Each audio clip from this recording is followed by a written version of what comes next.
No nii, tervitus jälle, et jälle Preedikul, seekord siis lahtise veega, et sellised need jääolud siis on. Kuskil mingid kirmet on veel peal, aga siin on lahti. Ja praegu proovin konnaga. Eile vaatasin ühte videot konnaga püügist, mis ei olnud muidugi sellisel ajal, aga tahan ikka ise ka konnaga saada midagi. No nii, et konna ta hetkel ei tahtnud võtta, siis see vahetab ära. Proovib sellisega. Nii. Nüüd siuke väike kohavahetus. Sealt ei tulnud. Ja proovib siit. Et siin ma nägin mulksatusi juba nägin, et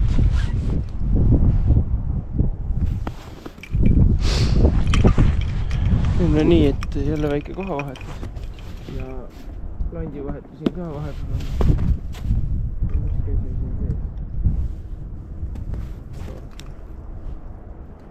Et siit ma nüüd tegelikult loodaks saada kala, sest siin on seda kuidagi.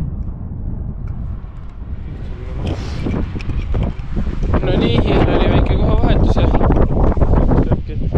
mõtte pole veel olnud, nüüd olen teises kaldas. Ja siit on natuke näha ka seda jääolusid, aga kui keegi lendõngega püüdja mu kanalit vaatab, nagu üks juba kommenteeris, ma ei tea, kas ta jälgib, no ju siis äkki jälgib ka mu kanalit, võib-olla ise kommenteeris.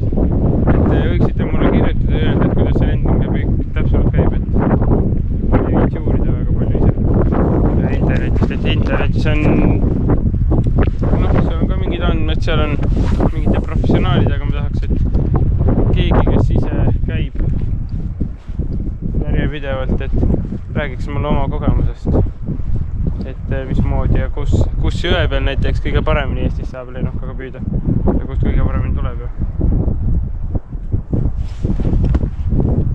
Eks ma uurin internetist ka lisa, aga parem on, kui keegi kogemustega jutustab, räägib, kirjutab. No nii terekas, nüüd tükk aega hiljem, kui on läinud kõvasti pimedamaks, olen praktiliselt kõik landid, mis mul olid kastis, neid ei olnud eriti palju, aga ma ei tea.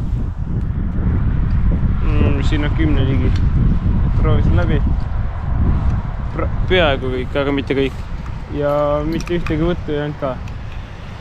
Panin uuesti endale konna otsa, nagu alguses oli ja hakkasin nüüd tagasi tulema, et ega ma kaugemale ei läinudki sealt, kus see viimane klipp oli. Siin on viimane. Nüüd mingid rekrad sõidad mööda siit lihtsalt, et ärge pange tähele. No nii, et nüüd ma kohe lähen ära ka, aga natuke sain olla täna, sest nii hilja tulin peale, nii hilja tulin kalale, aga et nüüd veel nii kaua püüan, kuni järgi tullakse ja siis ära minek. Aga jah, nüüd ma olen otsapidi tagasi täpselt samas kohas, kus alustades. Et teisel pool järve käisin ära, aga ei olnud ühtegi võttu. Siiamaani ei olegi ühtegi võttu olnud. Ja ei tea, kas üldse midagi tuleb. Pimedas on kuidagi rohkem action see, et kui midagi tuleb. Kui ise ei näe midagi. Järsku keegi lihtsalt hüppab landi otsa. No nii, et tänaseks olen lõpetanud, ma lähen nüüd koju ära. Ühtegi kala ei olnud, ühtegi võtta ei olnud. Kala näha ei olnud ka, aga sellist jälle omamoodi tore kogemus.